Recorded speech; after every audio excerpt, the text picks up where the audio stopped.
o'clock. I like. There you go, DJ Cynthia in Public. I like it. Go DJ. Hell yeah. I like the quality of your mic. It's awesome. Thank you. Yes, yeah. Which only gets used. I feel bad. Like I did a lot of investing in this, and then I stopped doing Zoom shows. I mean, 99% of the people that were doing Zoom shows stopped doing Zoom shows. So yeah, no, we're not pointing fingers at you or anything. No, I love that you still do it. Uh-oh. On a Tuesday night, I could go through afternoon delights if I, feel like I need it. Yeah, those are fun. And then, they're there. So if you got the evening free and you want to hop on a Zoom mic, they're still there. There's still some people that are out there checking the Zooms. Keeping it alive. Yeah, hell yeah. Ladies and gentlemen, welcome to Hypothetical Comedy Podcast. I am Funky Sam Medina. And I'm Athena Rodriguez. And we're here with fellow San Jose comedian, Cynthia In Public. How you doing, Cynthia? Woo. I am good. How are you all doing? Doing good. It's good to talk to you. It's been a while. I know. I miss you guys so much. Yeah. We were just talking about your show and stuff, and congratulations on the summer series. That's super fun. Thank you so much. We did it last year. It was a good time. Yeah, I honestly, even if like only 5 people show up, I think the best part about the show is that like it's just cozy. Like even I don't know how to describe it, but I just want everyone to have a good time, comedians and audience alike. I want you guys to feel like we're all like part of the same community. So I think cozy is a good way to describe it because you have the people on the grass with the blankets and the comics in the background on the bench and just everybody hanging out. It's a good time. Oh yeah. I like the community thing that you do a lot. I like that. Yeah, thank you. Hell yeah. So what's been new? What's going on in your world, in your life? Which part of my life? Any part of your life. You got anything exciting? How's Samson doing? Samson is actually really good and happy about that. So if anyone isn't following me on Instagram, which you should, Samson is my cat. He's 12 years old. He's a Siamese and he has chronic kidney disease. So I heard the news earlier this year that the doctor said like it's stage 3.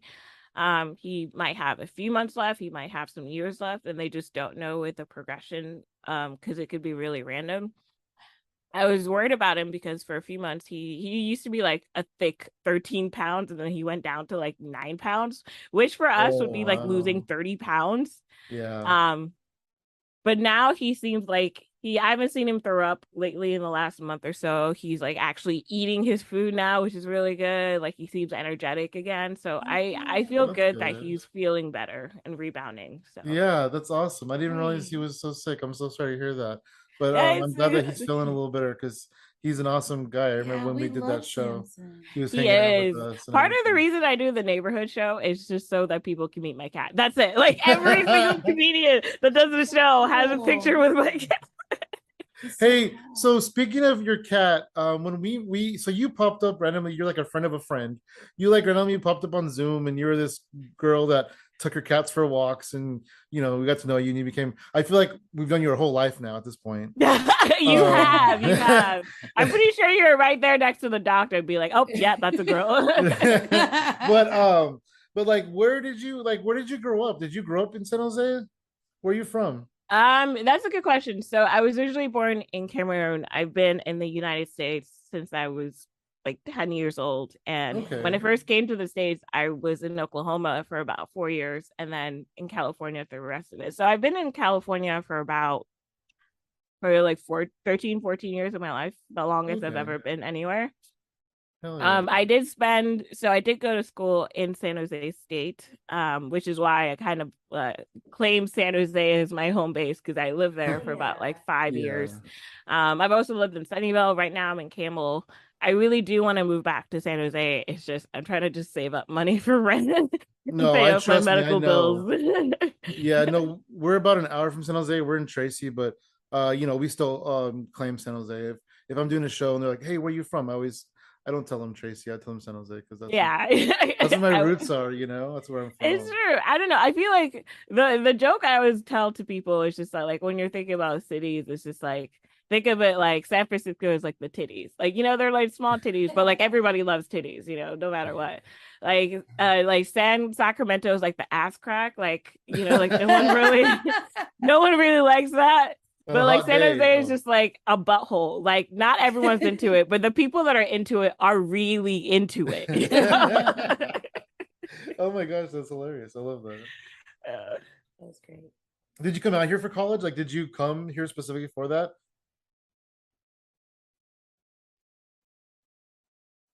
Did I lose you? Yeah, sorry. I think my mic went out for a second. Oh no, you're good. You're good. Did you come out here specifically for school, or did you go to school here because you were here? I actually went to high school in California. I think I went to like the last few years I went to high school in Sunnyvale. And before that, I was living in Oklahoma. I don't tell people this, but I actually graduated high school at 16 years old. Wow. I moved to California when I was 13, going on like 14, something like that. And it was just me because I have 5 older siblings, and I moved away from my mom to live with my sister because we had a lot of like family issues going on. My sister was just like, "Hey, why don't you just come live with me and have like a okay life?" I was like, all right. So that's awesome. That is really awesome. Yay. That is so good. Mm. See, those are the kind of sibling stories I like to hear. It gives me hope. I don't have a sibling, but my children are siblings. And I'm just waiting for them to be nice to each other eventually. I'm hoping there's like just a change of heart. Really? Yeah, but like how your kids, like one of them is like, your kids are grown, right? Like one of them is like 18, the other one is still teenager, right? Yeah, 15. Yeah. It might take some time, honestly. But I mean, I think it was one of those things where like, I mean, I've never really had an issue with my siblings, but now I kind of have. I don't know. I guess. So it hit you later. It hit you later in life. There's a sweet spot and then it's gone. Well, let's just say this. Growing up, I've always loved my siblings. The first 3 years, and then it was downhill from there. Maybe the sweet spot was like the first year and a half.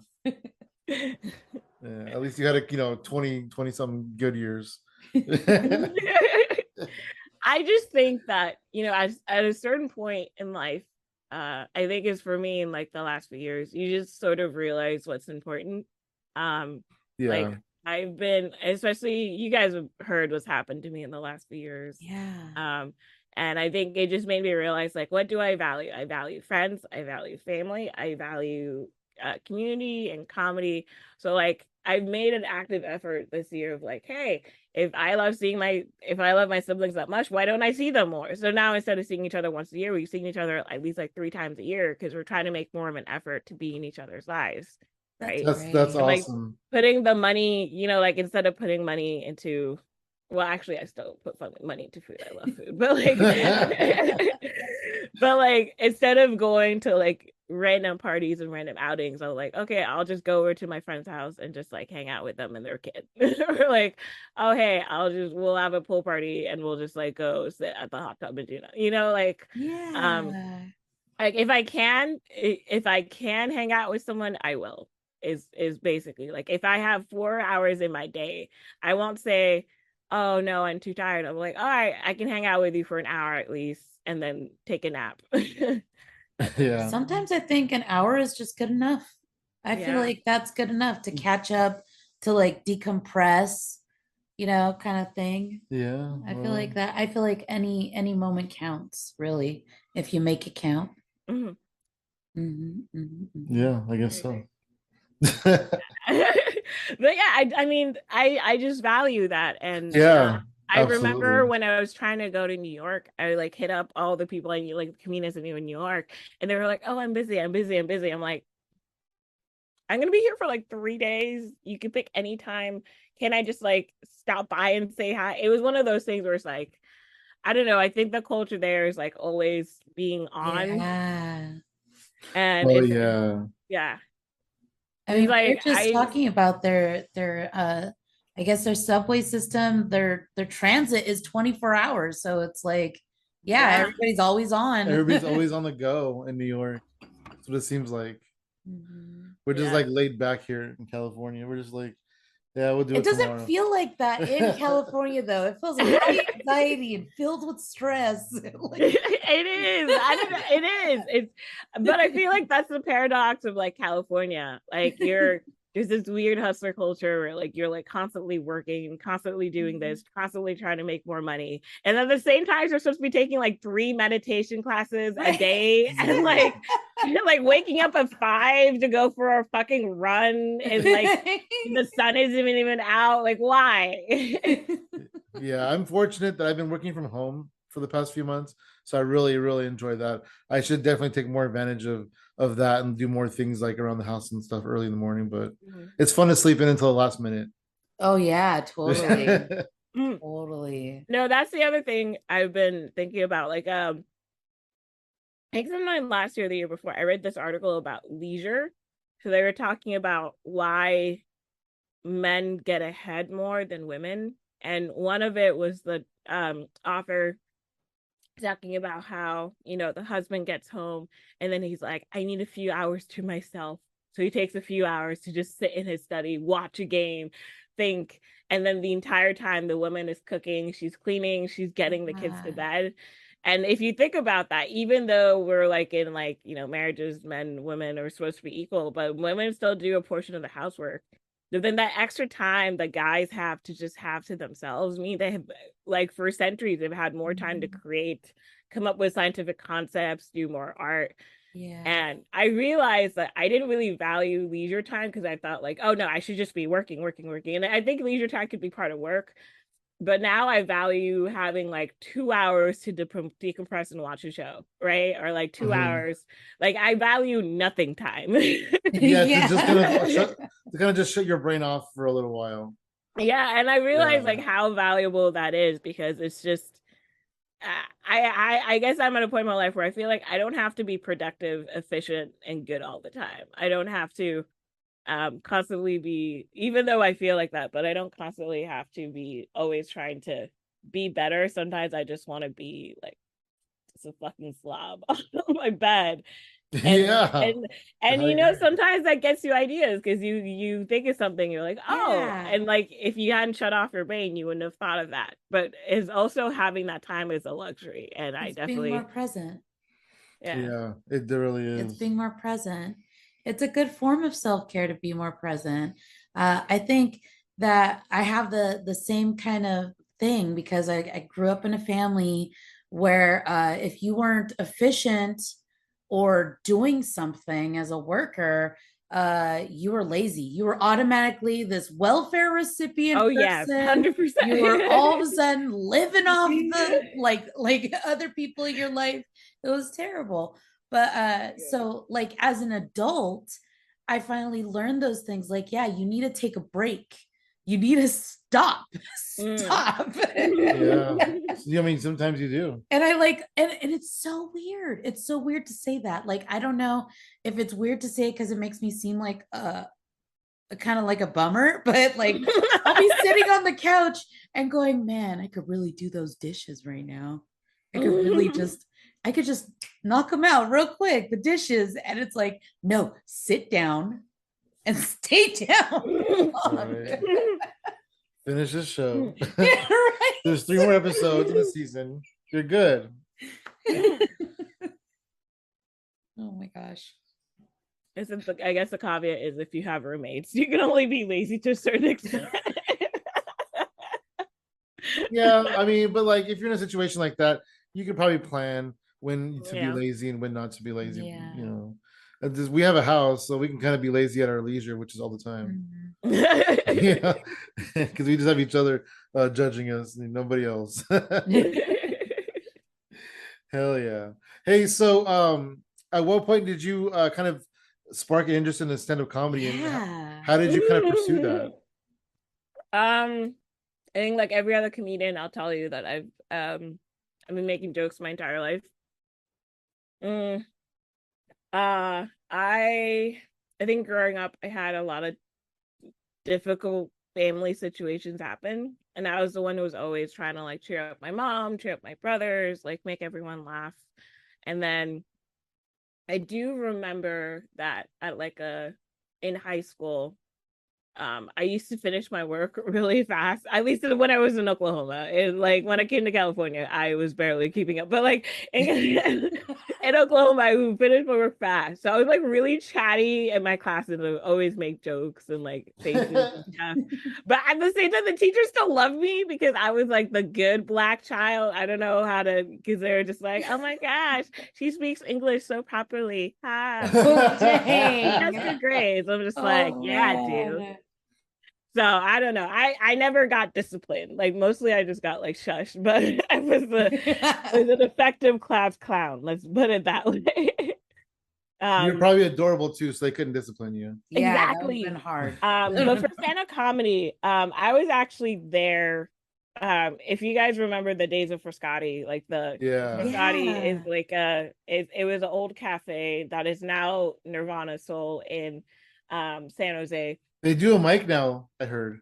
They do. So now actually they've combined everything to Friday night mics. So comedy, music, everything is on Friday. I don't know if that's going to change again because they used to separate it into 3 different nights like Frascati did. But Frascati essentially was, I would say it was like a working class cafe. Local college students used to come there too. And a few years ago, like 8 years, 8 years ago, like I don't know, like 6 years, a long time ago, they decided to start having open mics. And I knew the person that started open mic. It was Jorge, but then also someone else called Rob. So Rob was actually the president of the comedy club at San Jose State. I joined it, but really I just went to like 2 meetings. And then that was also where Jorge met Rob, because like we were all sort of in the same place. So like I actually did one of the first open mic nights that Frascati had. And back then it was all combined. They had musicians, poetry, and everything.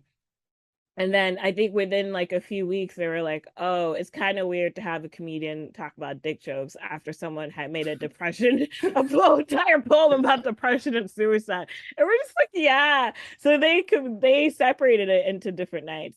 But basically, I started doing comedy then. Like I did a few sets. It was really fun. And then I just stopped because I didn't have enough time during school. I was doing like engineering. And then end of 2019, end of 2018, I got out of like a 4.5 year relationship or something like that. I went through a breakup. And then I was like, well, I'm not doing all the things I've been wanting to do, because I kept telling myself I'm gonna go to the gym, I'm gonna do comedy, and then I just wasn't doing it. And I was like, you know what? Let me just do all the things I wanted. So I like started doing samba, started doing stand-up comedy. My first jokes was just about like going through a breakup, and then the first thing I did was go to CVS to buy a pack of condoms and a pack of batteries, which is a very true story. Oh dang! Everyone loved the joke. Because I'm like, hey, I'm like single, but I'm still horny. And I remember that, like, the fact that it happened, I remember it happened because it was a really nice Ethiopian lady. She was like chatting me up and blah, blah, blah. I was like putting myself on the counter. And then as soon as I put the condoms on the counter, she stopped talking to me. She stopped talking to me. She was just like, this improper woman. Oh my God. She's like, oh, you dirty girl. I know. She understood. And batteries. And so I've just kind of been doing comedy ever since. I think when I first started, it was definitely like a therapy for me, because I was dealing with depression, and it was literally like prescribed more or less to me by my therapist, like, hey, you should do comedy at least X number of times a week, which was why I was doing so much open mics in a week, because like I always felt like, you know, I go home and I cry myself to sleep. I'm like, I want to kill myself, I want to do this, all of that stuff, right? But when I came home from open mic night, at least like the endorphins and the feelings you get from comedy kind of kept me going to the next day. So it was literally like a day by day thing of just like, all right, I won't kill myself tonight, but maybe tomorrow. Yeah. So kept me going.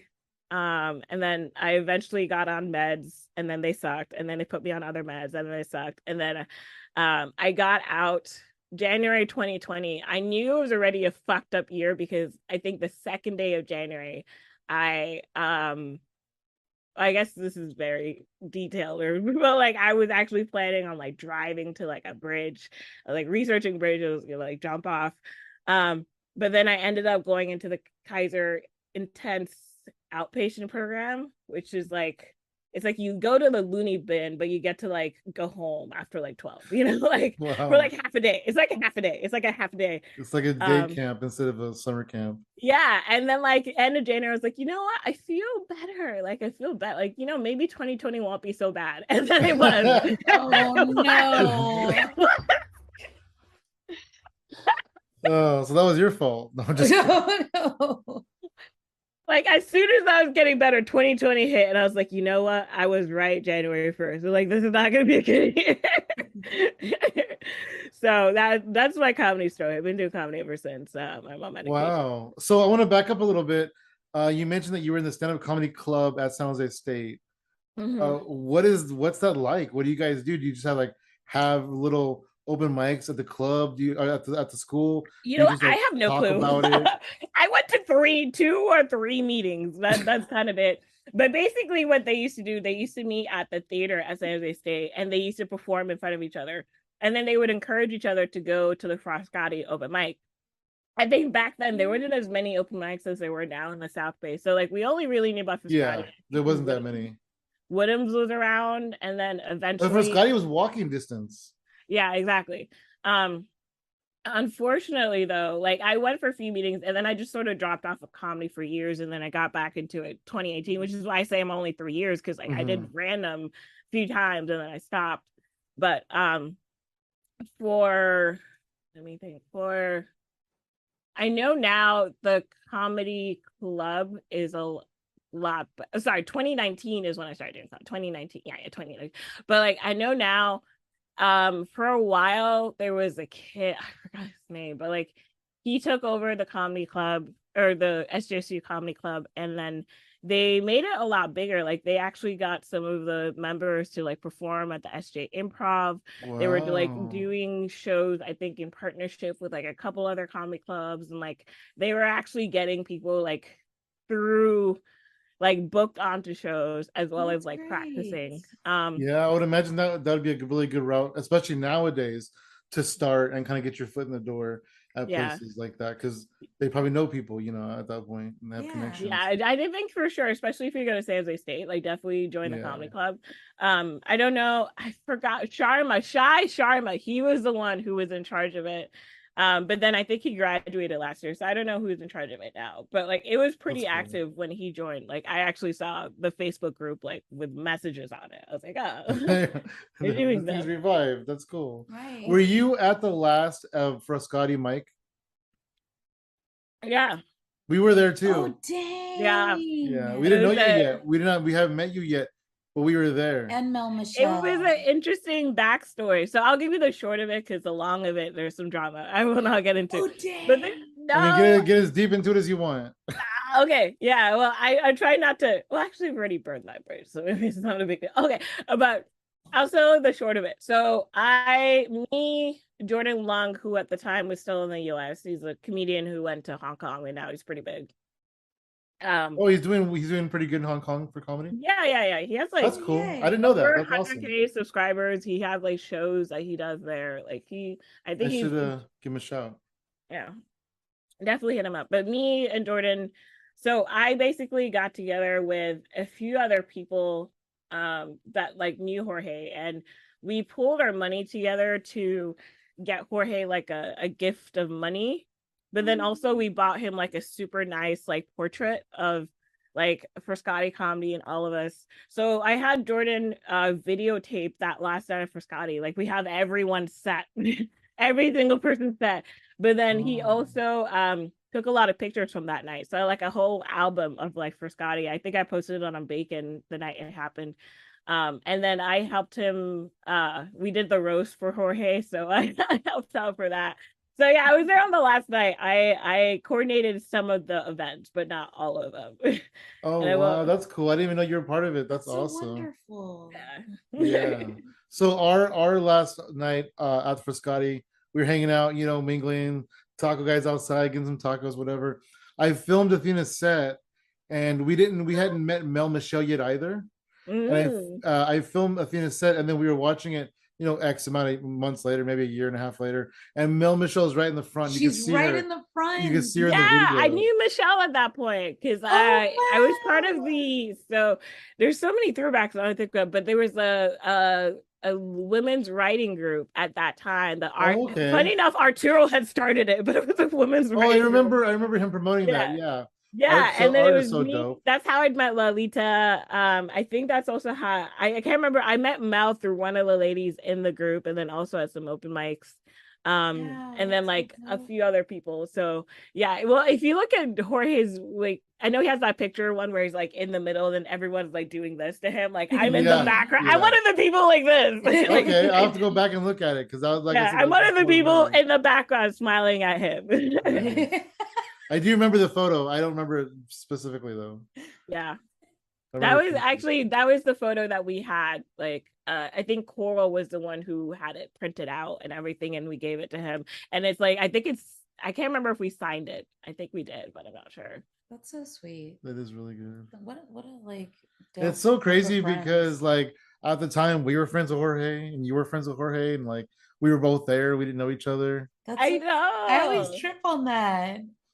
Yeah, because you always think your friends know your friends, especially comics. Especially in comedy. The thing is, I don't remember what month that was in when Frascati closed down the last mic, but we had just gotten back into comedy in 2019, so we were kind of fresh back into it as well. So that's probably why we didn't really know a lot of people yet. I guess we just kind of knew the people we knew from before because we took like 3.5 years off. Yeah, I'm sure that was well spent. Not really. I mean, yes and no. I would say yes, because like there was a lot of things happening. I was diagnosed with fibromyalgia. I was trying to figure that stuff out. Yeah. No, my kids were still like, they really needed me to be around. I couldn't be like often gallivanting. And so, we had decided it would be for the best at the time.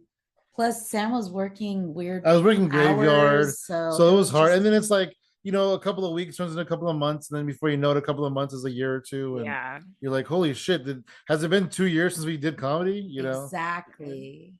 Fibromyalgia, that's similar to chronic fatigue syndrome, but different, right? It's like inflammation. It's like everything.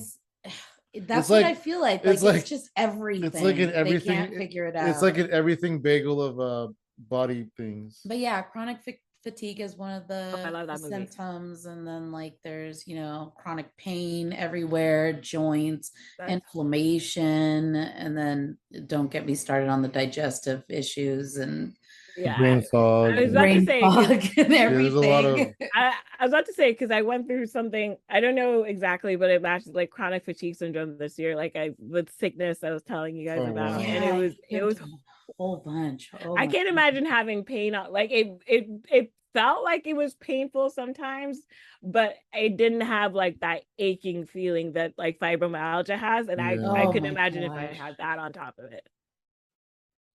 It's so weird because when the pain first started, I honestly thought that I was dying. So, and then when going through all the tests and everything and trying to figure out what was going on, they're like, look, you're not dying. It's just gonna feel like that forever. And I'm like, I hate that. That makes me feel better. Right? Oh, great. I know that was the worst thing you hear from doctors. It's like, oh, we didn't find anything. You're fine. I'm like, bitch, I'm not. Why else would I be here? Don't tell me I'm fine. Just say you didn't find anything. You're fine. You're just fucked forever, but you're cool.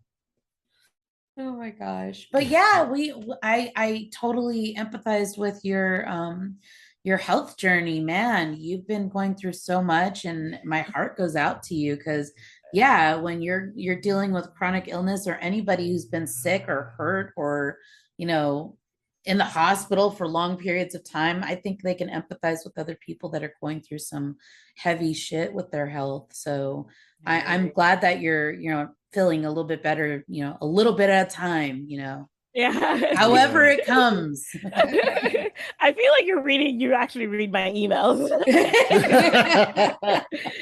Because I do have an email list, and I kind of figured out that I don't know if you guys are on it, but like I like every once in a while in the email, I'm like, this is an update. Everything is shit. Goodbye. Just like comedy. I'm shit. Goodbye.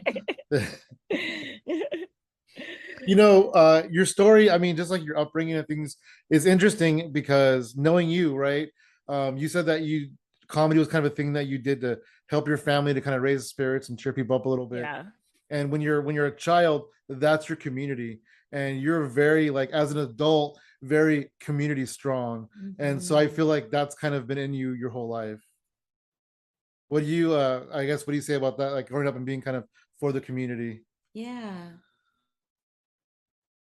Yeah, I don't know. I think it's back to values. It's like I mean, Africans are very big on like community, and I feel like that's just something missing a lot in the US. So like I don't know. I just think that we're better together. Yeah, absolutely. Like, right, a bunch of people working for the same goal is a lot better than one or two people here and there. Yeah. Absolutely. So you started a production company during the Zoom times. Tell us about that triumph and struggle. Yeah. I would say it started with the CCC show, which I still miss. CCC was fun. That was fun, yeah. It was a really fun show. It was interesting because so my background is biomedical engineering, and I actually right around I think February, they kept talking about COVID and like, oh, it's like in China.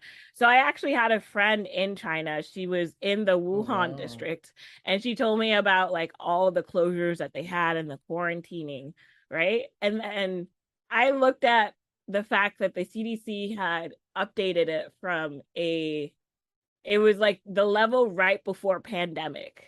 Right. And at pandemic, I knew they would be doing quarantines and stuff. So we were like at the level right below it. And I'm like, why isn't anyone else freaking out? So like, right? I mean, I kind of didn't think it would get like it did. I just thought it would be like, okay, well, everybody stay home for 2 or 3 days and we'll be fine. Yeah, that would have worked. It would have actually, the 2-week quarantine would have worked if people actually had stayed home. Yeah. And observed it because but I mean, because it worked in other countries, but sorry, 1 second. Okay, cool. Sorry, my sister is telling me my cat's crying for food. You're good. I know you're good. I'll feed him in a bit, but what was I gonna say? I'm on a podcast. I'm sorry, I don't know what that was. No, you're fine. We don't have any privacy in this home. People just walk in. It's fine. Every once in a while, she like just like. No, he really wants you to feed him now. No, but also every once in a while, my sister, I'm like working, and my sister will just like walk in and like throw the cat at me and leave. I'm like, I don't know. She's like, he's crying, and I'm like, he meows. That's what a cat does. That's what cats do. I don't know, like, because the thing is, no, he's like really chatty, and my sister thinks that whenever a cat is meowing, that there's something going on, like he wants something. But half the time, I think he just wants to like talk, because like every time I like walk in, I'm like, he's like Mare, and I'm like Mare, and he's like Mare, and then I'm like, cool, good to see you, and then I walk away. If he wants me to do something, then he'll follow me around. So that's what I'm like. But okay, sorry. No, when Gizmo wants to be fed, she love bombs us. Oh yeah, it's so hard. And then does she starve every day so y'all can get some cuddles? Oh my gosh, it's the only way that we can just. I love you so much.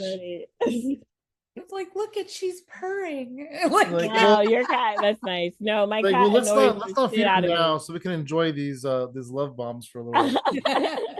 No, my cat just annoys the shit out of me until he gets what he wants. Oh, damn. And like the thing is, I swear to God, he is a cat from a scary movie. Because you ever like you're like doing laundry and then you turn around and your cat's there. Yes, that's Gizmo. Yeah. I wake up sometimes in the night. I wake up and it's like all dark and like his eyes are just staring at me on my bed. So I'm like, I didn't go to bed with you. Where the fuck did you come from? Yeah. Sorry. So you were talking about that the threat level was just below pandemic and nobody cared. Yeah. So I started warning people. I'm like, hey, you guys should get emergency supplies ready. So I bought like a bunch of rice, I bought flour, I bought water, I had toilet paper randomly. I bought a bunch of fruits.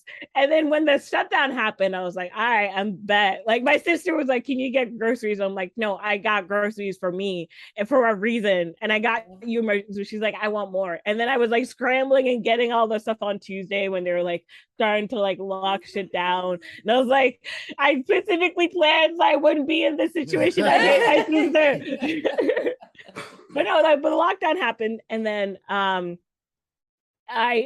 they were saying 2 weeks, and then I kept watching the news of like white people just like not quarantining and not talking about freedom. Yeah, that was terrible. And then I was like, all right, we gonna be in this for a while. So I started my comedy show, the CCC show, like I think a week after quarantine put into place. Wow. Yeah, I think it was probably one of the first Zoom comedy shows. Yep. In California for sure, but I don't know about the world. I want to say the world. Cool. So that's how I started, and then it just sort of grew from there. At the start, I had trouble getting comedians because everyone thought it was temporary, and then they're like, "Oh, I don't want my stuff online." And then like after like month 2 or 3, like it was easier to book shows because everyone was like.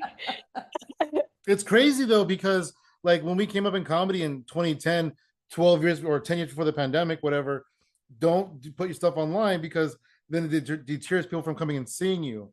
Yeah. You know, so that's what we've been taught for our whole lives. Like, don't put stuff online, don't put stuff online. And then all of a sudden everything's online. And you're like, it is true. Yeah, it's so crazy. I'm finally seeing comedians post their clips online. I'm like, I've been waiting for this for years. I'm like, but yeah, it started with just the CCC show. And then I started expanding to other shows. So I think there was the All-Star Comedy Show, Sugar and Spice open mic, which was really fun. And then there was the Salty People Writing Workshop. There was also the very short-lived Clean Comedy Show, like the Family Show. I don't know. There was like a bunch of like different, and then I also had like specialty shows, partly because I love the idea of, like you said, like creating community, but also giving back. So like we had like the Black On comedy series, which was all about racism following George Floyd. With that money going to like BLM charities. We did the Dia de los Muertos show with the money going to a local Latinx community. So I don't know. I guess it's like I wanted to do comedy and make people laugh, but also I realized how much fun it is to give a platform to other comedians. Yes. And that's the part I really enjoy about like producing, like, you know, like there's the stress of like promoting and this and that. Man. But like when you actually see people like having fun and engaging with people that you booked, I'm like, this is worth it. Like, this is worth it. And especially because I felt like I finally was in a place where I didn't have to be on a lineup with like 4 white guys, where I was like, oh, I can make the lineup. Oh yeah. And I think that's also been the fun part of just like giving opportunities to people that like don't normally get opportunities. Like I don't know, like there's so many people that I love. There's like Nina G, there's I like Cordova, like a lot of big female comedians.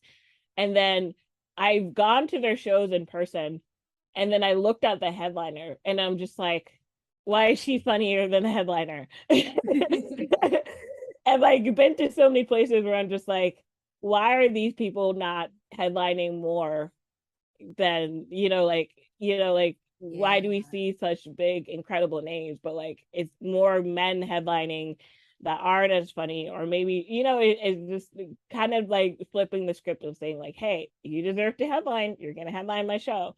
Or they deserve to headline, or this, and giving people that sort of like thing of like, all right, you've done it. So yeah, Athena headlined a CCC show, I think. You did, and then you headlined my neighborhood comedy show. Well, you're hilarious. That too. Double headliner, dang. You're hilarious, and you deserve it. And then you hosted quite a few of my shows because you are amazing, Sam. Hell yeah, I love hosting. You're good at it too. He is. He like really shines. And I I wish I could be like that. The first mic we had was a showcase over in San Mateo, and we're really fresh at like that was like in 2000 hosting. what 13. Yeah, fresh at hosting, fresh no at my mom was producing still that. alive, so it was like 2011 2012. Yeah. Wow. And Sam was like, he took to it like a freaking natural, and I was horrifically awkward every single time I hosted, to the point where I was like, just don't unleash me upon these people, please. Oh, because we were switching off hosting, and she was like, you know what, you just host it. Because it was so bad. Like, okay, I will. You're right. It's okay. The hosting, I've learned is practice. I feel like, okay, a lot of people shit on Zoom comedy shows, and I get part of it, but I feel like in that 1 year of comedy, I learned so much, because I was doing like 5 or 6 shows a week. Yeah. Right? And then weirdly enough, hosting helped me as a comedian, because it helped me interact with the crowd better. I got more comfortable like just saying things on my mind, which half the time it's not funny, but like it makes it like spontaneous and authentic. And I think the biggest thing I realized was how important authenticity and comfortability is as just a comedian in general, of being on the stage. Like if you are authentic and comfortable on the stage, maybe they're not always gonna laugh, but they're always gonna like you. Mm-hmm. Yeah, definitely. I've been told that many times, that I'm just myself on stage. And one of my favorite parts about hosting too is like saying something about the person's set that just happened. Yes, I love that, because the audience will eat it up because there's a callback, Exactly. Yeah, I love that shit. Plus, I feel like it makes the person that just went up, it kind of makes them go, oh, someone was listening. Like, hey, at least the host was listening. Yeah, you were doing though like so many shows a night, a week and stuff like that. And not only were you like learning to host and learning to interact with the crowd, you were also learning production and booking and delegating, because you even had people that were helping you. So you were like delegating and you were just doing kind of everything. It was crazy. Yeah, it was crazy. I think at a point I had a team of like 5 or 6 people, because I had like 2 graphic designers, 2 bookers, and then Deletris, who is still my favorite, but the Zoom tech manager, who is incredible. And I think it made me realize, because I got why people hated Zoom comedy, because I went to a lot of other shows. I'm like, oh, y'all don't have your shit together. No, there's a lot more shows were like that than were good. More shows were bad than good.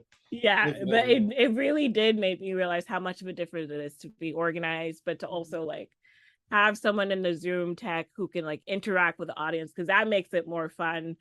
Having someone who knows when to like spotlight this person or that person, go back and forth with reactions.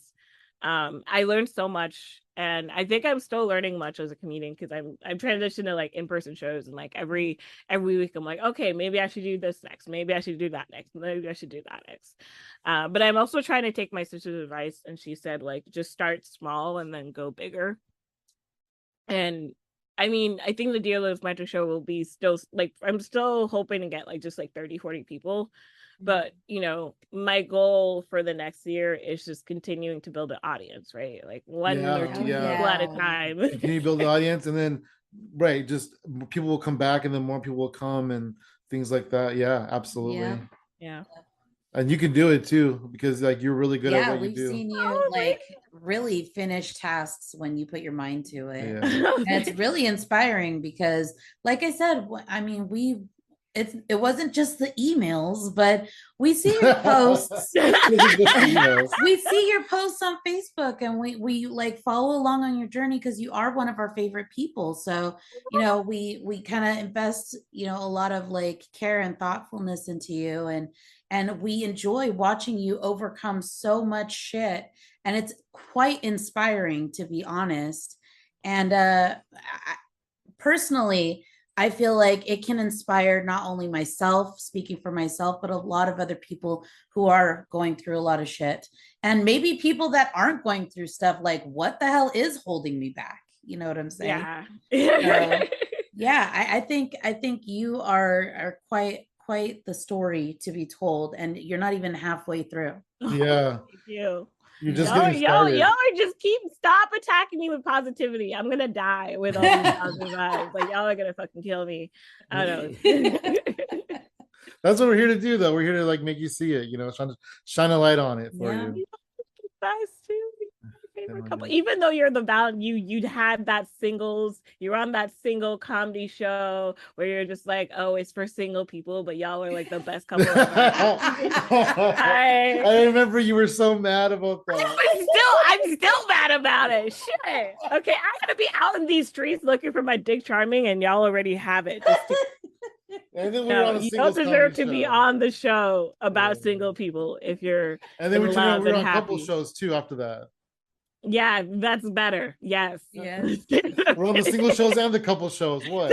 It's all about appropriation, man. You gotta make them think. Yeah, we just take the ring off for the single shows. Oh, but no, I definitely feel like I've learned from you guys too, the hypothetical comedy, because you guys have done an amazing job too of building community. Like all those Zoom sessions you guys have where people could just come through and talk. Like a lot of that like was really helpful to me, especially on my dark times where it's like 12 midnight and I can't go to sleep and I have like a bunch of dark thoughts. I'm like, oh, I can talk to other people while I walk my cat. That was the best. I remember the first time you did that, I was like, my mind was blown. Yeah, I think everyone was really, wait, what? You're walking your cat? No, look, my cat. And you just like show the cat and the cat's just walking next to you outside in the park or whatever. Come on, Mom, let's go. Oh my gosh, I couldn't believe that. I really couldn't. Yeah, he's still like that. He's just, yeah. Did you guys, so now that we know kind of we've been to your place, did you stay, because you live in like a huge complex, did you just stay in the complex or did you go like places? No, I'm still there. No, I mean when you were walking your cat. Oh no, I go to the park. I actually leave the complex and I go to the park and come back. Like, so he's used to like the neighborhood itself. So like he can like walk around the neighborhood. Like he like sometimes, because I have a GPS on it, sometimes I see him at the park by himself. I'm like, wow, I'm an unfit mother. Like my child, I'm neglecting my child so much he goes to play by himself in the park. How do you have a GPS on your cat? It had the tile and then I switched to the AirTag. So like you just buy like a collar attachment and you put it in and it works. Yeah, it wouldn't work for your daughter. Yeah, she likes to be naked. She hates her collars. When Gizmo was a baby, we got her a collar with a bell on it, and she would walk around with the bell in her mouth, so it didn't make any noise. Well, you can get the ones without the bell. Yeah, we probably could do that. So that's the thing, because my cat used to hate collars too, but then we got him. I realized it was material because I had like a braided collar and it would like smell and itch, and I realized like it just didn't work. So I buy him leather collars now, and he like doesn't mind them. Oh, interesting. He knows how to take them off though, because I saw him take it off once and then stare me in the eye. He's just like, I want to, not because I need to, but like he just wanted you to know. He does want you to know. He just wanted you to know. He's like, I wear this, but this is what I can do, by the way. Yeah, I would suggest trying a different material collar to see if the cat likes it better. Yeah, we'll try another collar maybe. We do have one without a bell, but we lost it for a couple of months or years. I don't know. Then we found it. We lost it. We ended up finding it one day under the couch. She goes under the couch and just hides it. They can't find it here. Right. So how was it? What was it like for you transitioning from doing shows on the Zoom to doing the shows in person? But you're still kind of on the Zoom because you still stream your in-person shows, right? Yeah, I know. Yeah. So I'll tell you guys my business plan. The idea was that I want a hybrid experience because especially after COVID, like not everyone can come on shows in person, like either because of mobility issues, either because they have kids or something. So I feel like always having that stream option that's like affordable is good, because comedy should be for everyone, right? Yeah, and then in absolutely. person you can have maybe 20-30 people depending on the venue, but like realistically, if it's online, you could have up to 100 people or more, right? So that's partly why I want to grow an audience that's just both local and online, to just sort of like connect people from different places and also have that stream from different places. Yeah, so the whole goal was always to do like a dual hybrid event thing. now that I'm in person, I think the biggest challenges I usually have is with venue. Finding a place, working it out with the owners. Like I think I went to, because like so the neighborhood show has always been in my neighborhood, but then yesterday we had the third of the fourth series for the summer, and it was at Mountain Mike's, partly because the neighborhood HOA was just like changed their mind, or like we don't want to show here anymore. Yeah, that's the gist. I won't go into the nitty gritty. Well, it's actually, if you read my emails, the nitty gritty. But you should really but like yeah, so it's not in the neighborhood, so we moved it to Mountain Mike's, and the venue there, the owner was like amazing. He was so helpful, incredible. But before we found Mountain Mike's, which I found through Tut, I went to 6 different places in Campbell, just walking up to places, talking to people, following up, sending texts and emails, and like half the time, like they don't follow up, especially because like you always want to speak to the manager and the owner, but then if that person doesn't really care, they're not going to pass it on, which has been happening. Yeah, right? I can see that happening. I've been in that situation. Yeah. So now it's like towards the end of September, literally just one more show. So I'm looking at either an ice cream place or a taco place for like the last neighborhood show. Oh, wow. And then after that, I kind of want to spend September planning for the coming year, because November I might not be in the country. December is my birthday month. I don't want to do shit. So like realistically, I'm planning for next year, and what I'm thinking about doing is having like starter shows and bigger shows. So like the starter shows would be like smaller shows of like 20, 30 people at a local restaurant, and then the bigger shows would be like 100, 150 people, and having it so that like I kind of think you're funny, but maybe you're not ready yet for a bigger show. You get to go on the starter show. Go from there. But then actually, sorry. To answer your question, the hardest part has been venues. Finding venues, putting a show. But like everything else usually falls into place at some point or another. But I think now I'm really trying to figure out like what kind of impact I want to have, because there's so many comedy shows out there now, and I feel like I want my comedy show to be, yes, about building community, but also what do I want its impact to be? Do I want us to raise a portion of money every week to go to a local charity like the food bank, or go to, I know, the like queer foster kids in like San Jose? Do I want to open up a room for people that are usually don't feel like women and minorities, so that we can like nurture more talent and have like an open mic area? Do I want to make a show that is all about queer pride and differences, or do I just want to have a regular, I want my shows, like people leaving my shows feeling like they either learned something, they made some new friends, or they just felt really good and they felt like they weren't alone. So I'm trying to figure out like how can I work that out? Like how many shows can I keep up with? Because honestly, I try not to do like 20 shows that I gonna stretch myself thin on. And part of it will also be rebuilding my team, because I need bookers, I need this, I need that.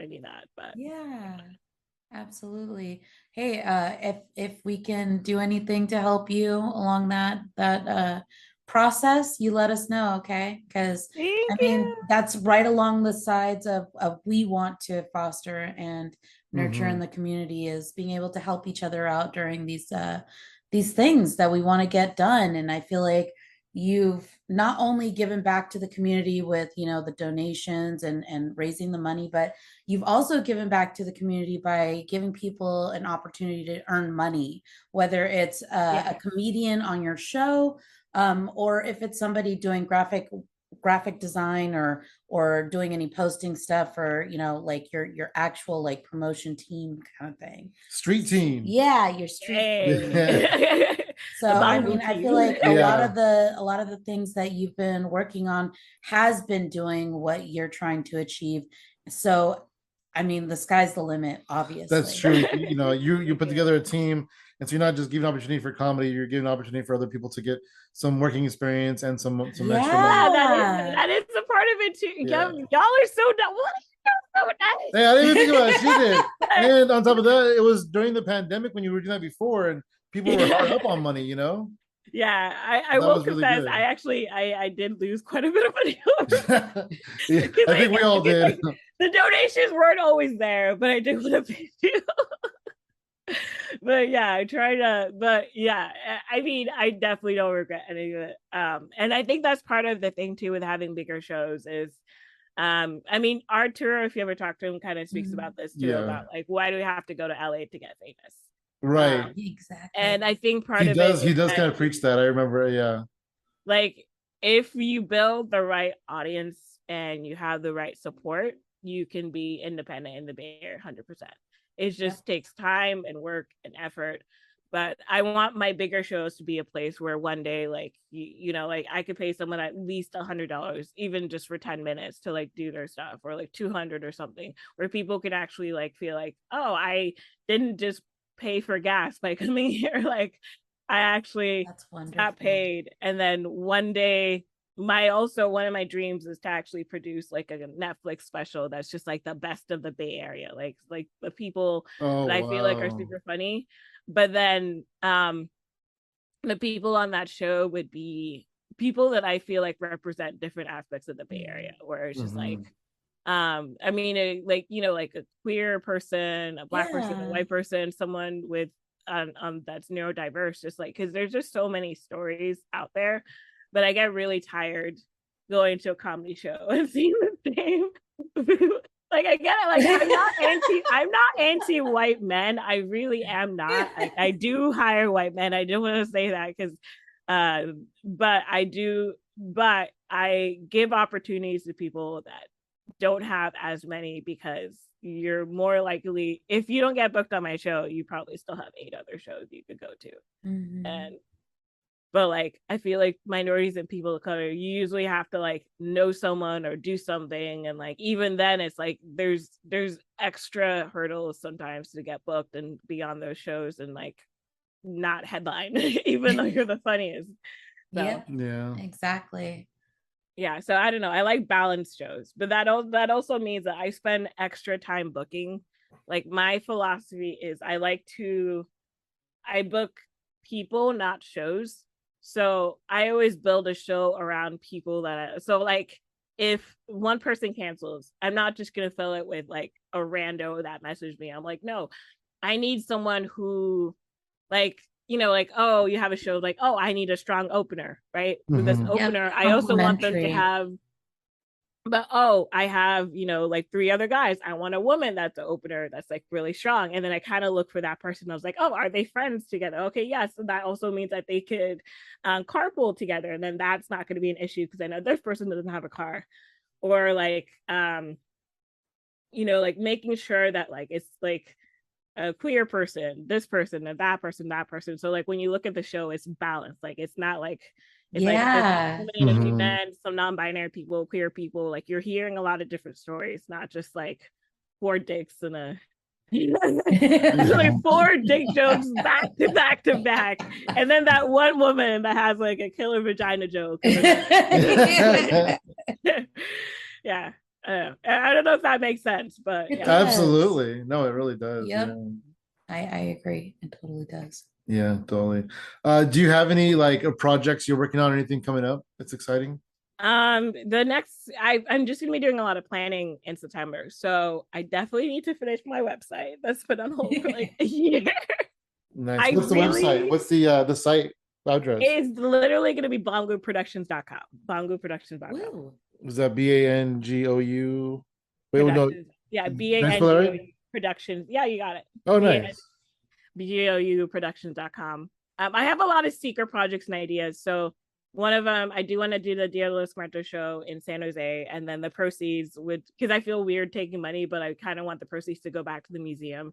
So I kind of have to contact someone and do a few things. I'm also working with San Jose Strong. They're like a local activist group. Oh wow, that's cool. So we're putting together like a music, arts, poetry, comedy show also in like November, October time period around Halloween time. I love it. And then I have 2 co-producers, but we gotta get back together. So what's his name? I think I'm forgetting, but two guys, one Filipino dude, and then the other who's half black, half Filipino. I had this idea of kind of bringing back the Black on series of like comedy plus racism, but doing it with the Asian and the Black community somewhere in Oakland, where like you have comedians of both communities like make jokes, and then afterward you like have a discussion with those comedians about like those specific topics. It's just a way of just like engaging both groups, because we're both going through a lot of like racism and issues, and then but also seeing a way that we could like unify. And really it's really just like that show would be a way to like just use entertainment to open up a further discussion on racism and its impacts across communities. That's a secret project that probably next year, but again, everything's in planning. I've always wanted to do a 408 day festival for San Jose. Oh, like, that's interesting. Yeah, man. Like the 408 day could be like, like like saying where is it? The Cesar Chavez Park. Yeah, so closing off that whole area, there's like an entire street there where we could have lowriders, so people could come in and like look at the lowriders. You could do like a little skate park too on the other side of the street. You could have like local artists and like comedians and everything, and like local businesses come and like just like celebrating San Jose culture. And like if I could get E40 to perform, I would die. But yeah. I gotta talk to someone, so it'll be part of the planning, because like apparently someone's throwing a smaller version of that, so like seeing how they do it. And I looked into the process, and it would be like $4,500 at least. No, to close down the park.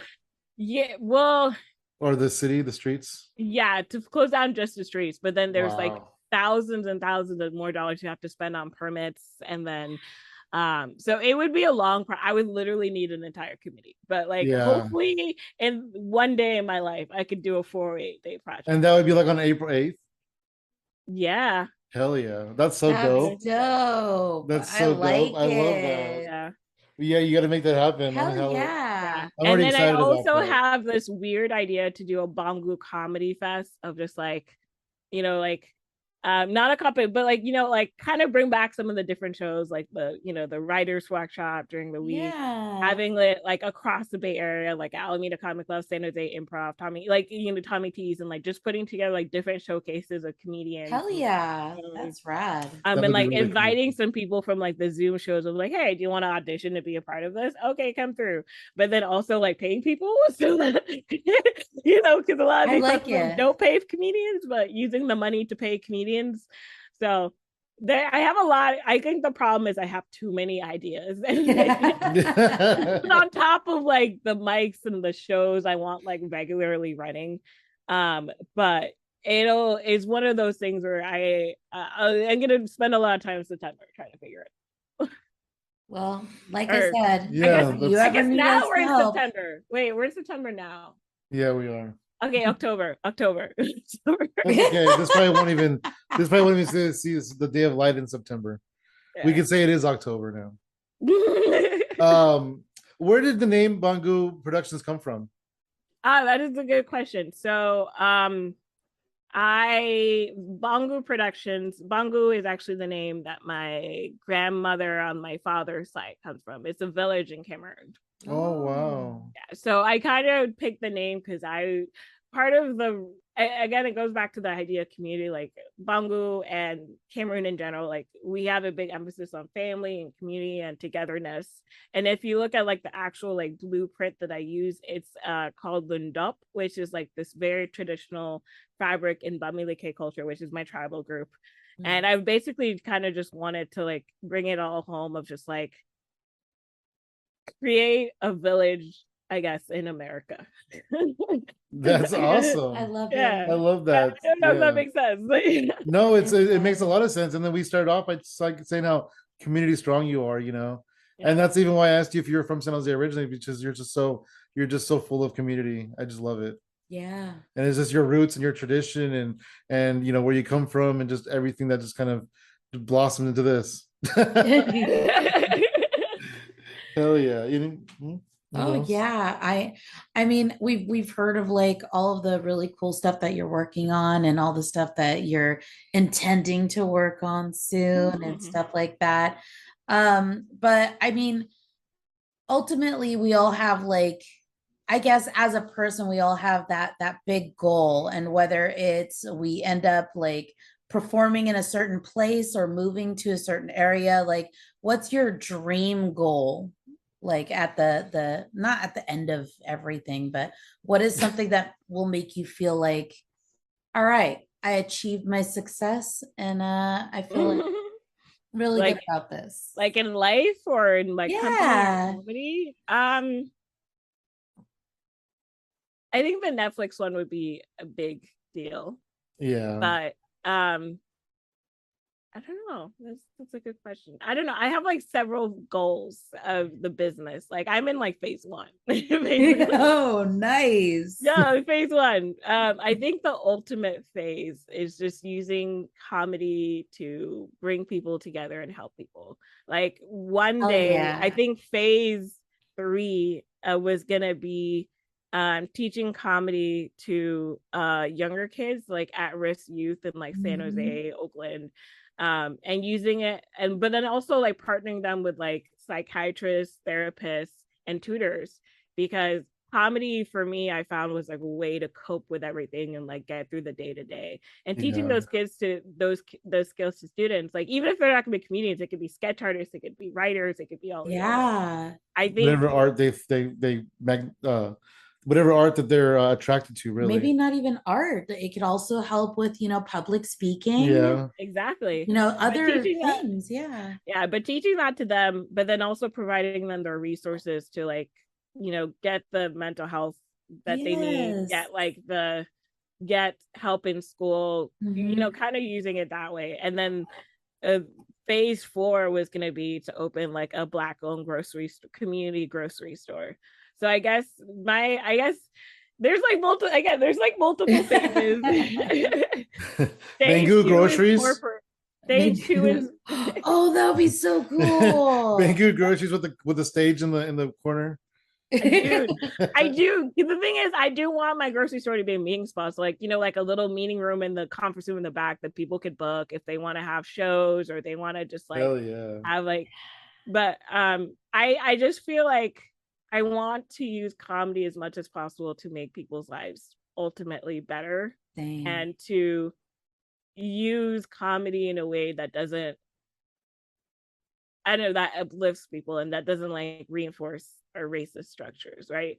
However we can use our money and power to make this place a better place, I kind of want to do it. So I don't know if that's like a goal, but I feel like the Netflix special would be good because it's just like visibility, and then like using that visibility to like do other things. Hell yeah. Yeah, definitely. That would definitely shine a spotlight on, so you could use that to kind of reach other goals and help other people and things like that. I love the whole mental health aspect of it. And then like you said earlier in this conversation, comedy's helped you pull yourself out of a dark place. And you're out there doing that for other people. So that's amazing. Yeah, I hope I don't think I am, but I'm hope. I don't know. The sad part is you're never gonna know. You're never gonna know. Because it's just your journey, it's just your journey. You're gonna be touching people's lives. You're never gonna know, but you're just gonna keep on doing it. I think the one thing I would caution though, people always say comedy is therapy, and I think it is, but I realized it was just a coping mechanism, which is why I emphasize so much like mental health help because comedy will help you get through your day to day, but like you need the resources that not everyone has. Like not everyone can afford to pay a therapist. I reached my out-of-pocket max, so now I can afford to pay a therapist. Right, but like finding a way to get people those sort of resources would be great. Truly. Absolutely. I mean, that's another thing that kind of like it's mental health assistance is like the gift that keeps on giving.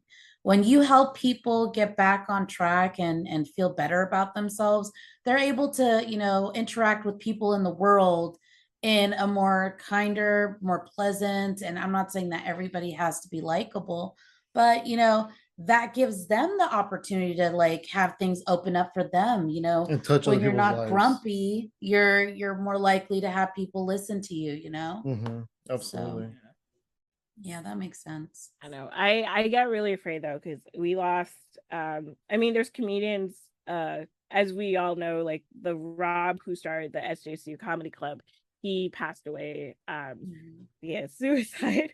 And there's a lot of other comedians in like sort of that same boat where like, you know, every few months we hear someone. And it also reminds me, like, there's so many Black comedians, like even just the last month, there's like 3 that have passed away in the last month, especially Black male comedians. And it just highlights how important your health is. Like, a lot of us go into comedy because it makes us get through the day, it makes us feel better.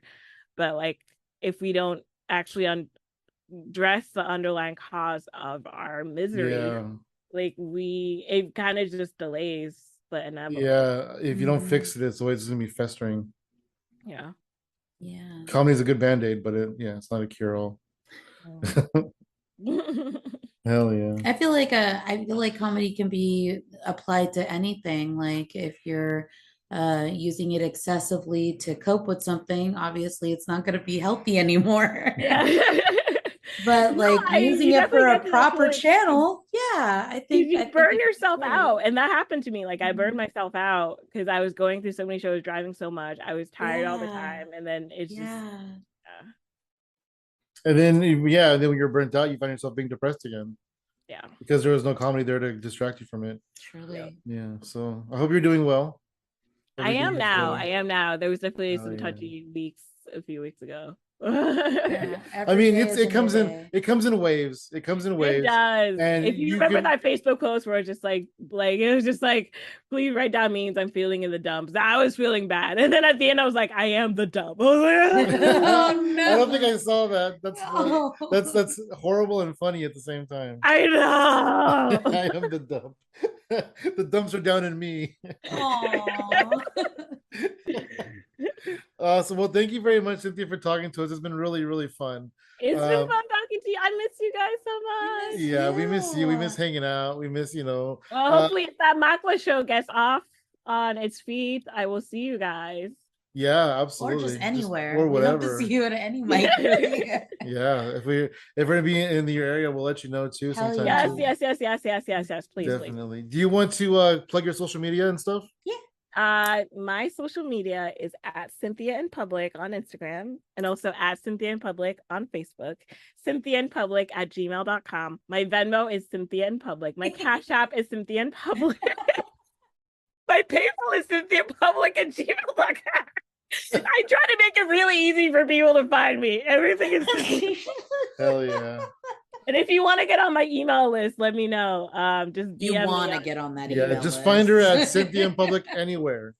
I don't know. I realized at some point, but I'm like, because like people would like email me. I was like, oh, I guess people actually read my emails. But then they usually emailed. I was like, oh, I guess people want to know how I'm doing. So now I include every email. I'm like, there's a like small section. I'm like, here's how I'm doing. Like, here's how things are going. And then you'll get like bonus cat photos sometimes. So. Nice. Oh, I love it. That's a good idea. We have a little mailing list too. Just sends out some cat photos of Gizmo. Oh, that'd be yeah, I'm on your mailing list. Like I get, but like you guys only email when you're having like a hypothetical show. We're having a show, yeah. We're actually thinking about doing one about a email blast about the podcast. But hey, we got a podcast. Everybody go check it out. Adding the other stuff to it. Yeah, definitely. Do it. People want to read about that and put pictures of yourselves. Oh yeah, I'll put a fake picture of me. I'll catfish. Oh dang! I'd be like, this is me, and I'll put like a picture of like Mitch Hedberg or something. Oh no, you could actually put the drawing that Athena did. Oh yeah, that's right. That's a really good one. I love that. With Gizmo on my shoulder. Hell yeah. Yeah. As far as social media goes, you can find me at Funky Sam Medina. Pretty much everything, the way Cynthia has it. You can find me at She Shines For You, all spelled out, no numbers, on Instagram and Twitter, and Athena Rodriguez Comedy on Facebook, if you want. Oh, I also have a Twitter at Cynthia In Public. Oh, is it? I'm so surprised. Oh man. Well, you know what? I stopped. The thing is, Twitter's so part of it too is I keep thinking that I'm just gonna let out a meme or like I'm gonna just write something and then 10,000 people will like me, and it doesn't happen. I get like 2 likes, but then also half the time I'll go on Twitter, I just bully Mitch McConnell. So I don't know. That's literally why I go on Twitter half the time. Like I remember this bridge collapsed while they were like talking about the infrastructure bill, and I DM'd or like I posted on Mitch McConnell. I was like, "How do you like the infrastructure bill now? Bridges are collapsing across America, bitch, bitch." Yeah, I'm not even a good cyberbully. I haven't been banned yet, so. Well, you know, she's kind of mean, but she makes some good points. Just tell the truth. We'll let her be. And then Mitch McConnell retweets you. Dude, that would be the dream. But I think he'd probably be like this overeducated woman with her cat and microwave popcorn. I'm like, I know. It's like I see no lies, Mitch. But I also don't know. Hey, before we go, here's a bonus story. I got retweeted by Snooki once, and I almost got famous off of it. I got a couple hundred followers. Nice. So I was on the bus, and it was a long time ago, like 2013 or something. And I was just, I guess, filling trolley. Snooki tweeted, "It's cleaning day," and so I replied to it. And I said, "For your maids." And then she retweeted it and said, "You wish."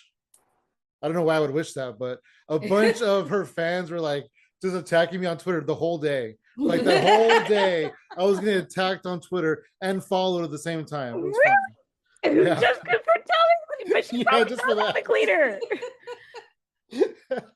Her comeback was, "You win." Yeah, her comeback I was about to say that's like the weakest comeback ever. Like, Awesome. Well, thank you very much, Cynthia. It was good to talk to you. Thank y'all.